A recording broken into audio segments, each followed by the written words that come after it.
За сайн байцгаана уу? Энэ удаад шүдний эмч мэргэжлийн тухай Индрааны шүдний эмнэлгийн хэмж жагалмаатай ярилцах гэж байна. За таны өдрийн мэндийг хүргэе. Баярлалаа. Чамдас өдрийн мэнд хүргэе. За хоёулаа эхлээд мэргэжлийнхаа тухай яриагаа эхлүүлье. Анх яагаад энэ мэргэжлийг сонгосон бэ вэ? За би яг 10 жилдээ байхдаа анхны сургуульд орно гэж бодож исэн. Гэтэ яг шүдний эмч мэргэжлийг болохоор яг нөөс хуваараа сонгохдоо шүдний анги авсан. Тэгээд анхны сургуульд байхдаа ер нь нэг л хүүхдийн гин цагаан мөрөдлөөр яг нэг гой цагаан алаад өмсвөл нэг гой эмчнэр угаасаа аягүй гой ярддаг гэсэн. Тэгэл яг л тийм хүн болно даа л гэж мөрөөдсөн тэр мөрөдлөөр орж ирсэн бэ. Ахаа анх нэг төсөөлж мөрөөдөж байсан үеийнхээс их сургуультай ороод мэргэжлийн хичээлд үзээд эхлэхэд төсөөлөөстэй хэр хол байсан бэ? Ерөнхийдөө бол нөгөө багцаалж исэн. Гэтэ хичээлүүд нь бол надад аюу хэцүү санагдчихсэн. Нэрнүүд нь аюу амархан биологи, экологи, анатоми гэл. За яста экологи гэдэг чинь амархан хичээл гэж орсон чинь амархан хичээл тийм амар байгаагүй. Одоо яг 10 жилийн биологи хичээлээс ер нь хэр хол мэдээж амар хол зөрүүтэй байдаг бах те. Яг ялгаа нь юу байдаг вэ? Яг нөгөө гүнзгийрүүлж үзсэн хүүхдүүд бол тийм хол зөрүүтэй байгаагүй бах. Гэхдээ миний хувьд болохоор яг энгийн сургуулиас ороод ирсэн учраас маш хол зөрүүтэй байсан. Маш нарийн деталь, маш бүр нарийн зүйлүүдийг үзчихсэн. Тэгээд яг тэрнтэй ингээд хөрвөөд хурдан юмыг сураад 100% эзэмших шаардлага гарсан. Хамгийн хэцүү хичээл бөгөөд хамгийн дуртай хичээлээс суулцвал. За анх сурж байгаа болон төгсөн бүх хүмүүс мэдэх байх эмээ хичээл, эм судлалын хичээл хамгийн хэцүү хичээл. Маш богино хугацаанд тэр их одоо хязгааргүй шинжлэх ухаанаас ингээд аягүй олон зүйлийг шахуу үздэг. Тэр болгоосаа яг эмээ хичээл орж байхад бол оюутнууд тэр нөгөө эм судлалын тэр коридор бол дүүр ингээл шалгалтандаа унсан, унаагүй асуугдах байгаа гэж бүх оюутнууд байдаг. Хамгийн миний дуртай хичээл маань биохими хичээл байсан. Яагаад дуртай болсон гэхээр би нөгөө энгийн сургуулиас орж ирсэн хэмдээ бас тийм сайн байгаагүй л дээ. Гэтэ яг нөгөө миний ойлгохгүй байсан, миний чадахгүй байсан тэр хичээлийг манай тэр хими багш манайда маш гоёор ойлгуулж одоо чиний өмнөхөр тэр хүсэж байгаа хүнийг имжлэх гээд байгаа зүйлд чинь энэ биохим гэдэг хичээл чи ийм үр дүнтэй шүү.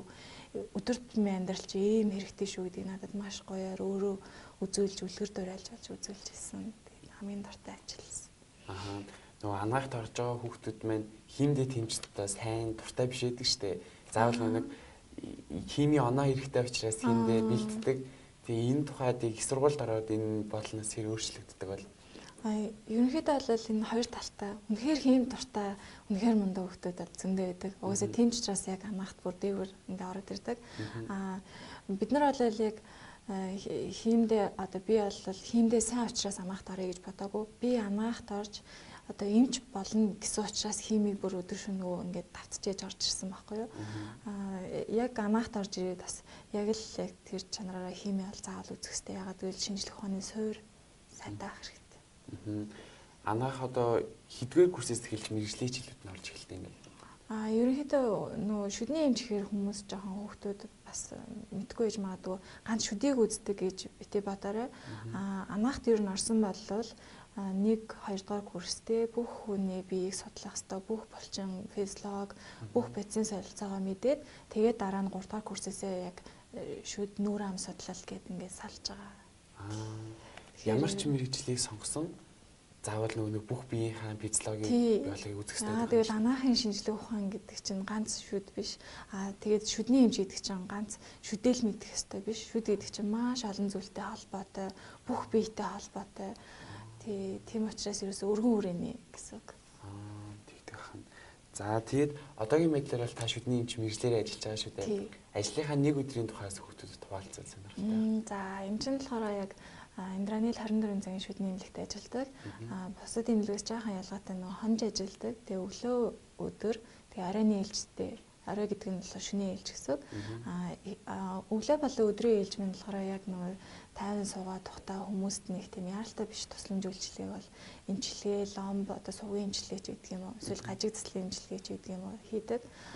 Яг шөнийн ээлжтэй үед бол үнэхээр яаралтай тусламжийг яг цаг алдахгүй үзүүлэх чадвартай байх хэрэгтэй. Яг тэрийг яг эзэмшсэн. Ерөөс та нар мэднэ ах тий ерөөсөө шүд бол хөвчлийн шүнэ хөддөг. За яагаад гэдгийг тайлбарлаад яг хөө гэхдээ ингээд яг тэр уйлаад ороод ирж байгаа хүн эсвэл нөгөө гимтэл бэртэл аваад шүдэ хуглаад ороод ирж байгаа хүн бусад маш олон талтай яалтаа зөвлөмжүүдийг бол маш урт хугацаанд үзүүлдэг. Яагаад гэдгийг хэлж өгч болох вэ? Яа шүд нэлээд хөвддөг юм. Зүгээр нөгөө нэг тавч өгөө тодорхой хэлгээд нөгөө өрөвсөл явагдаад тэр ингээд шүд чи өөрөө нөгөө битүү юм хатаа ингээд дотроо юм жижигхэн юм судснуудтай байдаг байхгүй юу? Ингээгээр тайлбарлал. Тэгээ тэн дотор хэрэг ингээ өрөвсөл явагдаад халдвар орох юм бол тэр нөгөө судснуудаас нь юм өрөвслийн юм шингээ ялгараад одоо битүү юм одоо жишээлбэл таглагийн тагалчаад дотор ингээ битүү юм байгаад юм гэсэн. Тэгэхээр маш их хэмжээний ингээ өвдөлт өгөөд тэгээ шүн ингээ халуунд ингээ халуунгараа дарах эсвэл хөвтөхэд ингээд нөгөө битүү юм дотроос өрөвсөл нь гарч чадахгүй өвдөддөг байхгүй юу? Би зүгээр нөгөө мэргэжлийн бас ингээ хүүхдүүдэд очиас ингээ тайлбарчил ойлгомжтой.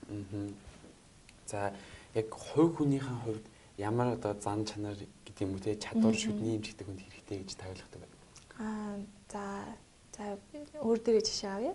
Миний хувьд гэх юм бол ерөнхийдөө бичгийн хийвч гэдэг юм Монгол бичиг аягүй гоё бичдэг альсэл нөгөө зураг аягүй гоё гайгүй зурдаг гэсэн байхгүй юу? Би өөрөө хувьдаа тэгж боддог. Тэр маань бол надад маш хэрэгтэй болсон. Шүдний эмч гэдэг чинь болохоор нэг талаараа хүний эрүүл мэнд нөгөө талаараа бол ер нь бол урлаг гэж би боддог. Ягаад гэхээр шүдний эрүүл мэнд чинь өөрөө гарын гоё одоо ив урд үе шаарддаг. Хүний шүдийг гоё уурлна. Тэгээд нөгөө одоо жишээлбэл ломбо имчилгээ хийлээ гэхээр ломбо хэрхэн яаж яг нөгөө хүний яг бодит шүдтэй ижилхэн болгох уу. Тэгээд энэ болгоныг ингээ уурладаг. Тэг яг нүдэн дээр ингээ ийл ингээд гоё гардаг учраас нэг талаар урлагийн бүтээл төрүүлж байна. Нөгөө талаараа эрүүл мэнд хүний одоо сайхан амьдрах чанарыг дээшлүүлж байгаа шүү дээ. Тийм болохоор одоо энэ жижиг шажиг юмд урдтай байх чадвар хэрэгтэй. Тэгээ дээрэс нь маш нарийн юм нөгөө бид нар бол яг ингээ хурц гэрэлд ингээ маш ингээ юм нарийн чимэглүүр ажлуудыг хийдэг л дээ. Тэгэхээр ингээ жоохон ингээ төлөвшөлтэй сууж сурсан ингээ жоохон тууштай байдалтай байх юм бол илүү давуу тал болж чадна. Одоо хамгийн анх энэ мэргэжлийг сонгож исэн үеэс одоогийн таны энэ мэргэжлийн тухай бодол чинь хэр их өөрчлөгдсөн бэ?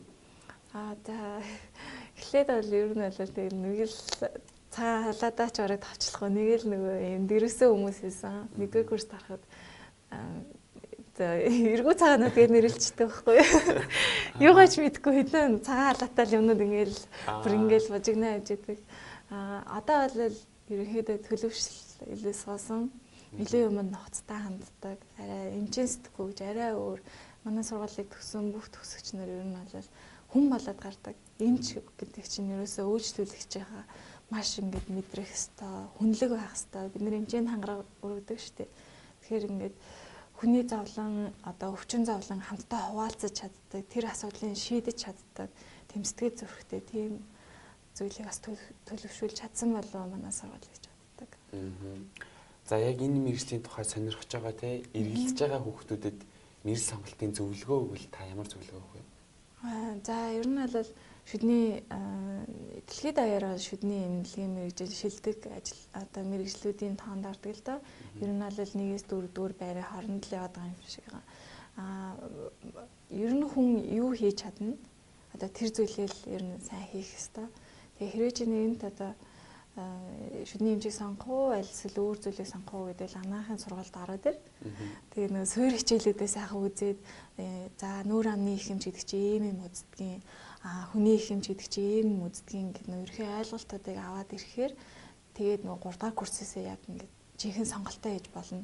Бидний үед болохоор яг анханасаа ангиас сонгоод ороод ирдэг гэсэн.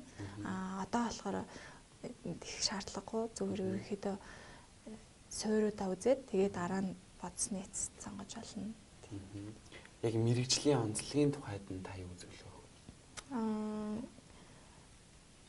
вэ? Яг ямар онцлог? Нөгөө түрүүн хоёлаа ярьсан шүү дээ. Энэ хүүхдүүд ингээд буруугаар ойлгоо жоохон тийм тэр тухайгаа. За тийм. Жоохон бодож байгаа хэлсэн ч болно. За ерөнхийдөө нөгөө шүдний эмчиг гэхээр За хүмүүс бол шүдний эмч гэдэг. Бид нар бол нүүр амны их эмч гэж нэрлэдэг. Ганцхан шүд эмчийг хамархан зүгээр л ганцхан шүдэл эрүүлжүүлнэ. Энийг л эмчлээд болоо гэж боддог. Гэтэл шүдний эмч гэдэг чинь маш олон одоо өргөн цаагаараа маш олон өвчний одоо халдвар үндэс болж идэг. Тэгэхээр тэр болгоны өргөн мэдлэгтэй. Тэгээ дээрэс нь бас нийгмийн бас сөрөг ойлголтууд байдаг л да. Шүдний эмчийн мэргэжил амархан бөгөөд цалин өндөр аль эсвэл бизнес талаас нь илүү хардаг байж болно. Гэтэл ерөөсөө тийм биш. Хүний эрүүл мэндэл бол эрүүл мэнд маш олон одоо өргөн хүрээний мэдлэгтэй жинхэнэ одоо тууштай байж чадах. Тэгээ одоо бас нөгөө юм хөрвж чадах тийм хүмүүс бол шүдний эмч болж чадна гэж боддог. Хөрвөх гэхээр жишээлбэл шүдний эмч мэргэжил одоо яаж хөрвөх боломжтой байдаг вэ? Би бас түрүүн хэлсэн тийм урлаг гэдгсэн. За хэрвээ чи манай шүдний нүүр амны их эмч нар чинь дахиад нарийсаа зөндөө салдаг л та гажиг тасалын аппарат тий нүүр амны гажгийн эмч, соог таслын эмч, мэс таслих гэд маш олон салдаг. 5-6 салж байгаа. Хэрвээ за соог таслын эмч байлаа гэж бодъё. Дан соог таслын юм ингээд шүдээ ингээд урлагаа засаар янз бүрийн өөр гой урлагийн бүтээлүүд төрлөх боломжтой. Бас үлгэр жишээ тийм эмчнэр байдаг. Одоо шүдний ингээд нөгөө бүрээс шаазан бүрээсэн дээр ингээд бүр ингээд гоё дуртай ингээд амтныхаа тий ингээд сэлбэр мэлбэр хийцэн жаах жишээний одоо чи өөрөө одоо нөгөө хүний хүсэл бодол гэдэг чинь хязгааргүй өөрөө юу сэтгэн тэр болгоно ингээд хэрэгжүүлэх урлаг болгох боломжтой. За ер нь хоёулынхаа ярилцлага өндөрлж байна. За баярлалаа. За баярлалаа. Хүүхдүүдэд хандаж хэлэхэд мэргэжлээ сонгохдоо яг өөрийнхөө чин сэтгэл зүрхээ илүү сонсч зөв мэргэжлээ сонгоход нь амжилт хүсье. За баярлалаа. Энэ удаагийн ярилцлаганда Индраны шүдний эмнэлгийн хэмж жаргалмаар танилцлаа. Сайн байцгаана уу? Өнөөдөр та бүхэндээ анагаахын шинжлэх ухааны их сургуулийн нүүр ам судлалын сургуулийн 4-р курсын оюутан мандах нарантай шүдний эмч мэргэжлийн тухай ярилцах гэж байна. За хоёулаа эхлээд мэргэжлийнхаа онцлогийн тухай ярилцъя. Шүдний эмч мэргэжлийн онцлогийг таны хувьд юу гэж боддог вэ? За шүдний эмч мэргэжил маань ер нь хувь хүнээс их ур чадвар шаарддаг, мөн харилцааны болон гарын урд дуй шаарддаг мэргэжил байгаа. Миний эрдэнэ мэргэжил дуртай болсон шалтгаан гэвэл хүн шүдний эмнэлгээр өвдөж орж ирээд, зовирлж орж ирээд, босож гарч явахдаа инээмсэглээд өвчин арилаад гарч явах энэ шалтгаан нь миний энэ мэргэжил дуртай болсон шалтгаан байгаа. Тэгээд энэ мэргэжлийн маань онцлог нь саяны хэлсэнтэй хувь хүнээс гарын урд дуй шаарддаг, мөн бас харилцааны соёл зэргийг шаарддагаараа их онцлогтой байгаа. За яг анагаахын шинжлэх ухааны их сургууль ингээд ороод шууд шүдний эмчийн мэргэжлээ сонгон суралцдаг юм уу? Эсвэл арай өөр нөгөө бус сургууль шиг ингээд суур хичээлүүд суудаг уу? Анагаахын шинжлэх ухааны үндэсний их сургуульд шүдний эмчийн мэргэжлээр суралцахын тулд эхлээд сурагч маань эсэлтийн ерөнхий шалгалт өгөөд анагаахын шинжлэх ухааны үндэсний их сургуулиас анагаахын суурь боловсролын дамжаа гэсэн хуваарийг авдаг байгаа. Анагаахын суурь боловсролын дамжаанда тухайн суралцагч эхний 1-2 дугаар курсэд яг адилхан бүгд адилхан хичээл үзээд 2 дугаар курсыгаа төгсгөл яг ямар мэргэжлэр явахаа ямар чиглэлээр цаашаа суралцах вэ гэдгээ тухайн оюутан маань өөрөө шийддэг байгаа. Энэ нь юу гэсэн үг вэ гэхээр анагаахын шинжлэх ухааны үндэсний сургуульд орохдоо анагаахын суурь боловсролын дамжаа гэсэн хуваарийг аваад яг шууд шүдний эмч гэсэн хуваарийг аваад суралцдаггүй гэсэн үг. Эхний 2 жил адилхан хичээл үзээд 2 дугаар курсынхаа төгсгөлд эхний 1-р курсэд үзсэн хичээл болон 2 дугаар курсэд үзсэн хичээлүүдийг бүгдийг нь нэгтгэн шалгалт өгөөд мөн бас 1-2 дугаар курсэд суралцсан сурлагынхаа голч дүнгээр жагсаад 600 орчим оюутнууд яг жагсаад эхнээсээ эхлээд өөрийнхөө сонгохыг хүссэн мэргэжлээ сонгохыг хүссэн ангиа аваад цааш нь 3 дугаар курстэй дамжиж суралцдаг гэсэн үг. Анагаахын суурь боловсролын дамжаад маань суралцж байгаа үедээ хүний их эмч болон шүдний эмч уламжлалт ангаах гэсэн ангиудыг авч 3 дугаар курсээсээ цаашаа нарийн мэргэжлэрээ суралцна гэсэн үг байна. За анагаахын шинжлэх ухааны их сургууль шүдний эмчээр суралцахад ийм системд шинжилэлт өөрчлөлт орсон гэсэн шүү дээ. За энэ тухай дэлгэрэнгүй танилцуулъя. За хуучин бол анагаахын шинжлэх ухааны үндэсний их сургууль маань шүдний эмчийг бэлтгэхдээ 5 жилийн сургалтад суралцаж төгсөгдөг байсан байгаа. Одоо харин энэ систем маань шинжлэгдээд илүү олон улсын түвшинд гарч 6 жилийн сургалтад болсон байгаа. Энэ юу гэсэн үг гэхээр эхний 2 жилдээ оюутнуудаа бүгд адилхан хичээл үзээд дараагийн 3 4 5 6 гэсэн 4 курстэй яг мэргэжлийн хичээлээ үзээд 2 дээр нэмэх нь 4 хөтөлбөрөөр шүдний эмчийг бэлтгэдэг болсон байгаа. Тэгэхээр таны хувьд л одоо 4-р курс гэхээр хуучин системээр явж байгаа юу, шинэ системээр явж байгаа юу? Миний хувьд болохоор 2 дээр нэмэх 4 хөтөлбөрийн анхны төгсөж байгаа. Яг шүдний эмч бэлтгэж байгаа энэ хөтөлбөрийн маань. Тэгэхээр шинэ системийн анхны төгсөж гэсэн үг үү? Яг шинэ системийнхаа одоо яг нэг сургалтын явцад оюутнуудад одоо ирж байгаа тэр зүйлүүд нь хуучин системээс юугаараа ялгаатай байгаа гэж харж байгаа. Яг хичээлүүдийн хувьд жишээлбэл миний бодлоор илүү их нарийн төвшөнд одоо мэдээж сургалтын маань хугацаа нь 3 жилээс 4 жил болж уртассан илүү их нарийн бас илүү их системийн сайжирсан гэж үзэж байна. Хичээлүүдээ илүү гүнзгий нарийн үздэг болсон гэсэн үг үү тийм. Хичээлүүдээ улам илүү их задлаад нарийнаар үзэж байгаа. За тэгэхээр нэг оюутнууд маань дадлагт гардыг штэ. Яг одоо анаахын оюутнуудын хувьд за ялангуяа шүдний эмчээр суралцж байгаа оюутнуудын хувьд дадлагт хэрхэн гарт юм бол анагаахад суралцж байгаа оюутнууд маань эхлээд 1-р курстэй танилцах дадлага гэж хийдэг байгаа. Энэ жишээлбэл 3-р эмнэлэг, 1-р эмнэлэг зэрэг том эмнэлгүүдээр явж танилцах дадлага хийдэг. Харин 2-р курсд болохоор сувилгын дадлага хийдэг байгаа.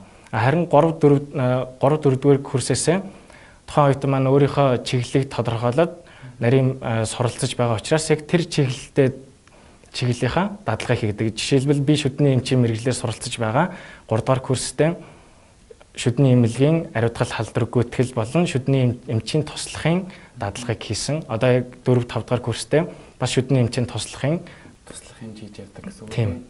Шүдний эмчийн туслах хийгээд яг шүдний эмч болоход бэлтгэдэж байгаа гэсэн үг. Ерөнхийдөө бол 3-4 курсээс илүү мэргэжлийн дадлагууд хийгээд явдаг гэсэн үг тийм. За тэгээд одоо нэг өдөр тутамд хичээлүүд дээрээ ерөнхий үзэж байгаа мэдлгүүд байгаа шүү дээ. Тэр мэдлгүүдийнхаа дадлагыг болохоор сургууль дээрээ одоо хэрхэн хийх юм бол яг тэр хичээлүүдээ болохоор яг тэр хичээл орж байгаа хугацааны туршид семинар болон дадлагын цаг гэж тустай байдаг байгаа. Дадлагын цагт нь яг гардан үйл болон яг тэр хичээлдээ үтсэн зүйлээ гараараа хийдэг. Семинарт нь болохоор тэр хийх зүйлийнхаа онолыг нь судлаад яг дадлага болон гардан үйлээ хийдэг. Дадлага яг хэрхэн хийх юм бол энэ маань хиймэл бий байгаад байдаг шүү дээ. Тэн дээр ажилладаг гэсэн үг тийм. Энэ маань болохоор орж байгаа хичээлүүдээс шалтгаалаад өөр хийгддэг. Жишээ нь биднэрт мэргэжлийн 5 төрлийн хичээл ордог байгаа. Хүүхдийн нүур ам судлал, нүур амны согог засал, нүур амны гажиг засал, нүур амны мэс засал болон нүур амны эмчилгээ гэсэн 5 төрлийн мэргэжлийн хичээл орж байгаа. Нүур амны согог заслын хичээлийн дадлагыг бид нар өөрсдөө шүд зороод лагаар ч юм уу эсвэл гипсээр шүд зорж яг ингээ гараа хөгжүүлэх, гарын үзүүрийн хөдөлгөөнийг илүү нарийн хөгжүүлэх ийм дадлагыг хийдэг байна. За одоо нэг гараараа өөртөө ингэж шүдийг хийгээд янзлан гэхээр бас гарын урдуу хэрэгтэй болно гэсэн үг шүү дээ. За гарын урдуугаас гадна яг шүдний эмч мэргэжлээр суралцж байгаа хүүхдүүдийн хувьд яг өөр хувь хүн талаасаа ямар чадвартай, ямар онцлогтой байлгүй давуу талтай гэж бодож байна.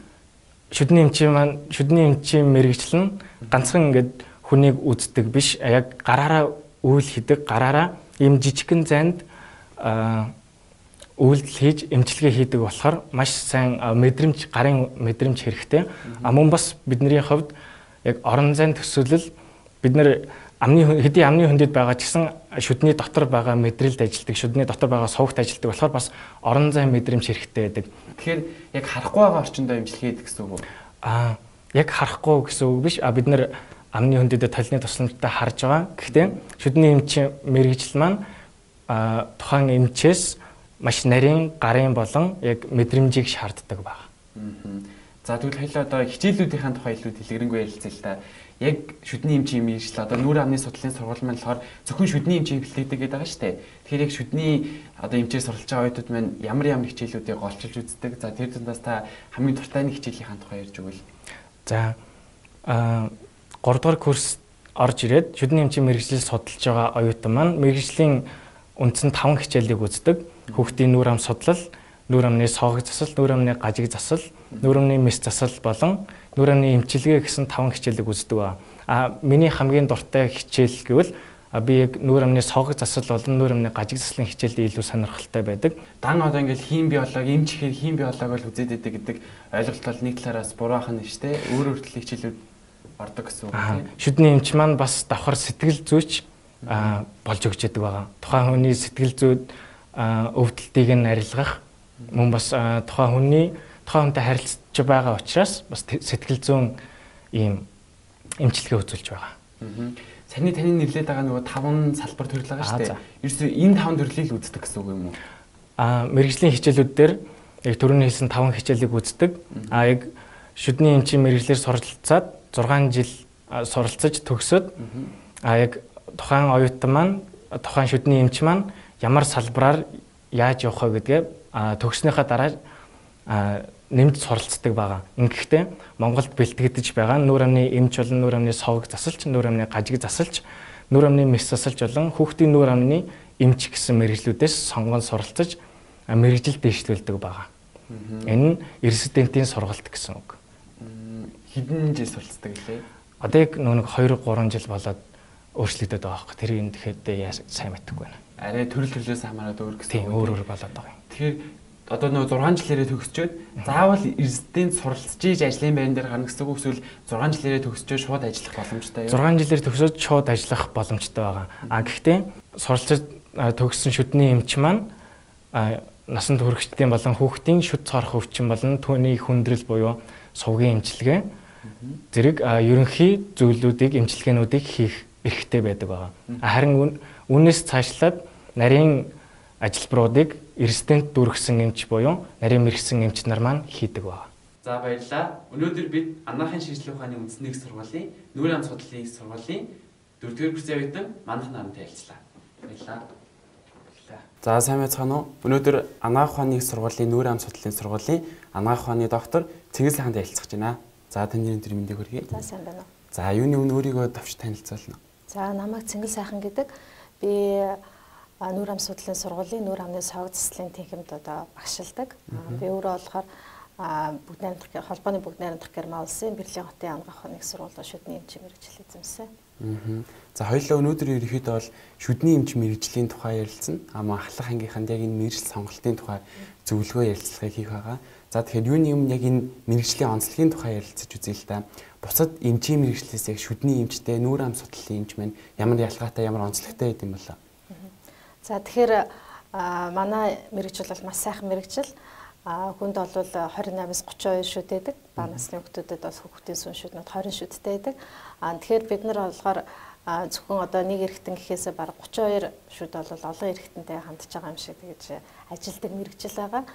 Тэгээд манай мэргэжлийг бол хүн болгоно л бол сайн мэдэнтэй ер нь болохоор шүдний эмч юу хийдэг вэ гэдэг мэднэ. Гэхдээ бид нар бол ерөөдөө чих хандлага гэх юм бол бид нар шүднийг одоо яаж өвчлүүлэхгүй байх вэ гэдэг талаас урьдчилан сэргийлэх дээр нь ерөөдөө чих хандлага бол өөрчлөгдөж байгаа юм мэргэжил гэдэг. Тэгэхээр бид нар бол хүнийг бол сайхан нэмсгэлтэй байгаад одоо амны хүнд ирүүлэх байгаа сайн сахиад ирүүл байхад нь л тусалдаг юм мэргэжил. Одоо хүмүүсийн хувьд ялангуяа яг энэ мэргэжлийг сонгож байгаа хүүхдүүдийн хувьд яг нэг бусад эмчийн мэргэжлээс илүү амархан эрсдэл багтай гэдэг хандлагаар яг энэ мэргэжлийг илүү сонгох тийм хандлага их байгаад байдаг л та. Энэ тал дээр таны бодлоос бас шууд тэгж хэлж болохгүй л дээ. Эмчийн мэргэжил эмчийн бид нар бол тухайн үнийг бол маш сайн л одоо анхаарч харж байгаа хэрэгтэй. Гэхдээ зүгээр ихний одоо байдлаар харахад ингээд амнаас хол юм шиг харагдчихэж магадгүй. Гэхдээ бид нар одоо жишээлбэл нэг жишээ аваад үзвэл шүд цоорлын өвчин гэж ярьдаг тийм үү? Бид нар бол хорхоодох гэж ярьдаг. Тэгэхээр бид нар амны хүнд ирүүлэх байгаа сайн сахиг уус зүгээр хорхоодох буюу шүдний цоорл бол өнгөц хэлбэрээр эхэлж хагаад тэгээ ямар нэгэн одоо эмчит үзүүлж арга хэмжээ аваагүй тохиолдолд шүдний цоорл маань гүнзгийрдэг. Өөрөөр хэлбэл шүдний цоорл гүнзгий болоод бүр одоо гүн рүүгээ нэвтэрч ордог гэсэн. Шүд гэдэг чинь гаднаасаа хатуу юм шиг мөртлөө дотроо болохоор юм зөөлөн амтай одоо эргэтэн байдаг учраас тэр одоо мэдрэл рүүгээ орно гэж бид ярьдаг. Тэгэхээр өвдөж мэдрэгддэг. Мэдрэл рүүгээ орлоо. Тэгээ тэрийг мөн эмчлээгүй ингээ орхицсан тохиолдолд одоо тэр мэдрэлэнд нь гарсан өвчлөл нь одоо үрвсэл хэлбэрээр болоод яс руугаа ороод тэгээд одоо хоншоор тах юм бол одоо дээшээ одоо тархироо дамжих ирүүний одоо доод ирүүнд ах юм бол доошоо ингээд хүзүүрээ дамжаад зүрх рүүгээ орох тийм аюултай өвчин байдаг. Тэгэхээр шүдний өвчнийг цоорлыг зүгээр жирийн одоо цоорлын өвчнийг эмчлээгүйгээсээ болоод одоо ерхий биеийн одоо хүнт одоо хэлбэрийн өрсөлд өвчин болгодог амь насны хүртэл эрсдэлтэй байдаг. Тийм учраас бид нар бол яг хамгийн ихэн дээр нь хөнгөн хэлбэр дээр нь л эмчлэг одоо юм зорилгыг тавьдаг гэсэн. Тэгэхээр ерөнхийдөө тэр хүүхдүүдийн хандлага жоохон тийм өөр гэсэн үг үү те? Тийм байна. Гэхдээ яг бид нар зөвхөн цоорлоор л одоо шүдний өвчлөлийг бол бодож болохгүй л дээ. Тэгэхээр амны хүндий гэдэг маань бид нар шүдний эмч зөвхөн шүдээ үзээд авахгүй амны хүндийд байгаа одоо буйл гэдэг, салс гэдэг тэр бүгдээр ингээд бас одоо эзэмшиж одоо эмчилж уртлан сэргийлэх ёстой байдаг. Тэгэхээр жишээлбэл янз бүрийн амны хүндрийн хавдрууд байдаг. Жишээлбэл эдрийг бас манай шүдний мэргэжлийнхэн анхаарч удаа мэдэх ёстой. Тэгээд буйлны өрөвсөлд өвчнгүүд байдаг. Энэ бол ерөөсөө ерхий бие өвчнөд шууд хамааралтай. Жишээлбэл буйлны өрөвсөл бол зүрхний янз бүрийн өвчнүүдийн бол бас эрсдэл хүчин зүйл болж өгдөг байхгүй. Тэгэхээр зөвхөн шүдний цоорол төдийхнөөс бид нар энийг үзэж болохгүй. За яг анагаахын одоо нүүр ам судлалын сургуулийн яг нэг хичээлийн систем нь хэрхэн явагддаг бас 5 жилээр суралцдаг арай бус сургуулиас өөр өдөг штэ. За тийм. Тэгэхээр одоо манай сургуулийн яг манай мэргэжлийн хувьд бол хичээлийн бүтэц маань жоохон өөрчлөгдөж байгаа. Одоо 2 жилийн өмнөөс бол нөгөө 2 дээр нөхөн 4 буюу нийт 6 жилийн хөтөлбөр рүү шилжсэн байгаа. Тэгэхээр яг хөөр одоо төгсөгч одоо хүүхдүүд маань 10 жилээ төгслөө ээшийнхээ шалгалтыг өгөөд 1-р курстээ одоо анагаахын шинжилгээ ухааны үндэсний сургуулийн одоо суур одоо мэдлэг эзэмших хичээлүүдээ сууна гэсэн 1-2 дугаар курс нь. Тэгээ 2 дугаар курс төгссөнийхаа дараа дахиад одоо мэргэжлээ сонгоно гэсэн өөрөөр хэлбэл би одоо ерхий ангаахаар явах юм уу эсвэл нийгмийн эрүүл мэндийн мэргэжлийн эзэмших эсвэл нүүр ам судлалын мэргэжил эзэмших үү гэдгээрээ өөрсдөө бол хүүхдүүд нэг хичээлээ сонгоо явдаг гэсэн. Тэгэхээр нүүр ам судлалын сургуулийг сонгох ч өөрөө шүдний эмч болох ч байгаа хүүхдүүд маань эхний 2 жилээ одоо ерхий суур хичээлээ үзчихээ. Тэгээ 3 дугаар курсээсээ одоо яг нүүр ам судлалын сургууль дээр ирээд яг мэргэжлийн хичээлүүдийг орно. Нийтдээ тэгээ 4 жил сурч яж төгснө гэсэн үг. Одоо нийтдээ 6 жил. Нийтдээ 6 жил. 6 жил болсон тийм. Ерөнхий ангаах дээр 2 жил суралцаад тэндээсээ сонгосон хүүхдүүд тийм ерөнхий ангаах гэсэн илүү нөгөө суурь мэдлэгийн хичээлүүд, суурь эрдмийн хичээлүүд байдаг гэсэн. Тэгэхээр бүх одоо ангаахт орсон хүүхдүүд дээр 2 жилээ тэндээ сураад 2 жилийнхаа сурсныхаа дараа одоо өөрөөрийнх нь чиглэлийг бол сонгоно гэсэн. Сонгож цааш нь суралцсан. Яг нүүр ам судлалын мэргэжлийн хичээлүүдээс бас ерөнхий ойлголтыг өгвөл За. Тэгэхээр манай нүүр ам судлалын сургууль түрүүн бас товч дурдсан тийм шүдний цоорлоос гадна гэх юм бол одоо химэл шүд гэж бид нар ярьдаг. Манай хувьд бол соог засал гэж яд нүүр амны соог засал химэл шүднүүдийг бол төрөл бүрээр нь хийн одоо авагддаг болон авагддаггүй бүрээс гэдэг юм одоо төрөл бүрийн одоо шүдлбэрүүд байгаа. Дээрэс нь болохоор гажиг засал гэж байдаг нүүр амны гажиг засал тэр болохоор одоо далийн ургацсан шүдтэй хүүхдүүдийг аппарат зүүж ихцэлдэг тийм одоо бракет зүүдэг эсвэл авагддаггүй зэмсэг зүүдэг. Энэ болохоор гажиг засал болно. Дээрэс нүүр амны эмчилгээ гэдэг хамгийн том одоо салбаруудын маань нүүр амны эмчилгээ болохоор одоо яг өдөр тутмын сувгийн эмчилгээ, цоорлын эмчилгээ, одоо буйлны өрөвсөлт өвчнгүүд эдрийг бас үзэн. Нүүр амны мис засал гэж байгаа энэ болохоор одоо шүд аавах богино одоо амны хүндийн мис ажилбаруудыг хийх байгаа. Дээрэс нь хүүхдийн нүүр ам судлал урьдчилан сэргээлтийн одоо хичээлүүд ордог гэсэн. Тэгэхээр хүүхдүүдээр бол маш сайн анхаардаг. Тэгэхээр ерөөхдөө энэ 5 чиглэлээрээ бид нэр хичээлүүд ордог гэсэн үг тийм. Ерөнхийдөө нүүр ам судлалын сургуулийг төгссөн хүүхдүүд бүгд шүдний эмчээр л төгсөөд шүдний эмчээр л ажиллах уу тийм. Ерөнхийдөө хүүхдүүд маань төгсөөд улсынхаа шалгалтыг амжилттай төгснөхийн дараа яадаг вэхээр одоо лицензийн шалгалт гэж өгөөд одоо эмчлэг хэрхэн лиценз авдаг гэсэн. Тэгэхээр энэ бол тусдаа шалгалт байдаг. Лицензээ авсныхаа дараа бол өөрийнхөө мэргэжлээр бол ажиллах боломжтой. Харин үүнийхээ дараа сая дээр хэлсэн мэргэжлүүдээр одоо яг нарийн мэргэжлийг бол эзэмших ёстой. Тэр нь болохоор бид нар бол резидент гэж ярьдаг. Резидентийн сургалт бол 2 жил байдаг. Тэгэхээр төгсөөд бүр нарийн мэргэжил жишээлбэл одоо манай техникээр гэх юм бол одоо нүүр амны соогдслын нарийн мэргэжлийг 2 жил одоо резидентийн сургалтанд суугаад эзэмшнэ гэсэн үг. Резидент гэдэг нэг сурал нөгөө магистр суралцж байгаа гэсэн үг. Арай үгүй юм аа. Магистр гэдэг болохоор нөгөө эрдмийн зэрэг авах гэж байгаа байхгүй. Тэгэхээр бид нар одоо манай оюутнууд маань төгсөөд одоо бакалаврын зэрэг авна гэсэн үг. Эмч болоо бакалаврын зэрэг. Түүнийхээ дараагийн эрдмийн зэрэг нь бол магистрийн зэрэг байгаа. Тэгэхээр энэ магистрийн одоо хөтөлбөртэй хамрагдаад дахиад суралцаад магистр болоод магистрийнхаа амжилттай хамгаалсны дараа болохоор яг нөгөө докторийн PhD-ийн сургалтууд байгаа. Түүндээ олоо сураад ингээд эрдмийн энэ бол цэвэр судалгааны ажлуудыг хийдэг. Резидент гэдэг маань ерөөсөө ерөөсөө мэргэжлэр одоо нарийн мэргэжил эзэмших гэсэн үг. Жишээлбэл бид нэр төгссөнийхаа дараа жишээл би өөрийнхөө жишээн дээр харах нүүр амны соогдсол буюу одоо төрөл бүрийн шүтлбрүүдийг хийх ёстой гэсэн үг. Одоо авагддаг шүтлбэр, авагддаггүй шүтлбэр байгаа. Тэгээд дээрэс нь бүрээс байна, гүүрэлсэн шүтлбэр байна. Эсвэл одоо огт шүдгүү болсон бүрэн шүтлбэр хийж өгч жишээлбэл тэг энэ болохоор нарийн мэргэжил гэдэг. Тэгэхээр ерөөсөө цэвэр одоо клиникийн эмнэлзүүн тодорхой нэгэн ур чадварыг эзэмшнэ гэсэн үг. Тэгэхээр эрсдэдэнд суралцаагүй байсан ч гэсэн мэргэжлээрээ ажиллах боломжтой. Боломжтой. Тийм боломжтой. Ерөнхий одоо шүдний одоо тусламж үйлчилгээ үзүүлэх боломжтой. За бас нэг зүйл нь болохоор өсвөр үеийнхний хувьд ерөнхийдөө нэг шүдний эмчдэг мэргэжил ажлын байрны ололт ихтэй. Тэгээд өөрөө эсвэл бүр болохгүй бол баг шүдний эмнэлэг нээгээд ингээд ажиллах боломжтой ийм одоо илүү уян хатан мэргэжил гэдэг талаас нь бас ийм сонгох тал хандлага их байдаг л та. Энэ тал дээр таны бодол? Тийм бага. Ерөнхийдөө бол манай улсад шүдний өвчлөл бол их өндөр хувьтай байдаг. Гэлээ гэсэн чисэндээ одоо шүдний эмнэлгээр шүдний эмч мэргэжлэр ажиллахын тулд ерөөсөө бид нар энэ бол багийн ажиллагаа гэдэг. Ерөөсөө ганцхан шүдний эмч бол би өөрөө мундаг байгаа, өөрөө байгаад бол ажиллах боломжгүй. Бид нарт бол шүдний одоо совилогч нар гэж байдаг те туслах ажилтнууд бол хэрэгтэй болно. Тэгээ соогцлох юм бол заавал ч шүдний техникчтэйг хамтарч ажиллах хэрэгтэй болно. Одоо тэр шүлбэрүүдийг бүгдийг бэлдэнэ. Тэгэхээр энэ бол ерөөсөө багийн ажиллагаа байдаг учраас ерөөсөө би ганцхан мундаг эмчээлээ одоо ингээд нэг гэхээсээ илүү би бага бүрдүүлж хамтран ажиллаж чинь бол сайн болоо илүү их амжилттай болно. Тэгээд мэдээч хэрэг бол ангаахыг сонгож байгаа одоо оюутан залуус маань ерөөхдөө эмч олохтой хүнд одоо нэмсэглэл бил хүнийг эрүүл байлгах ерөөсөө тэр хайр нинжин сэтгэл гэдэг бол цаад угаасаа хүнд туслая гэсэн сэтгэл байдаг учраас эмчийн мэргэжлийг ер нь сонгодог байх. Тэгэхээр бид нар одоо яаж тэр хүндээ л одоо хамгийн сайнаар туслах уу гэдгээл ерөөхдөө бодож бол хамгийн ихний одоо зарчмыг баримтлах хэрэгтэй болов. Бас дээрэс нь одоо шүдний эмчдэг мэргэжлийг сонгож байгаа хүмүүсийн яг хувь хүн талаас ямар хуу чадварууд одоо байвал зүгээр гэдэг гэж таны хувьд хардаг бай. Тий. Одоо саяны хэлсэн одоо хүнийг хайрладаг, туслах сэтгэлтэйгээс байхасаа гадна яг манай мэргэжлийн хувьд бол гарын урд ерөнхийдөө давуу тал болж өгнө. Гарын урд. Яг гэвэл бид нар ч одоо жишээлбэл лом тавилал гэж бодох чинь тэр ломыг бол яг л хүний одоо шүтчгэл буцааж ингээд сэргээж одоо хийх ёстой тийм үү. Тийм учраас ерөнхийдөө бас нарийн чимхлүүр ажлыг бид нар бол хийдэг. Тэгэхээр гарын урд үтэй байх нь бол давуу тал. Гэлээ гэхдээ бол бид нар бол маш сайн угаа дадлага одоо бид нар сургалтынхаа явцад одоо хийдэг учраас тэр бол дадлагын чадрыг бол бид нэр сайжруулж дэмжиж өгнө. За бас нэг ийм ойлголт байдаг л та ингээд нэг анаахын лицей гэж байдаг шүү дээ.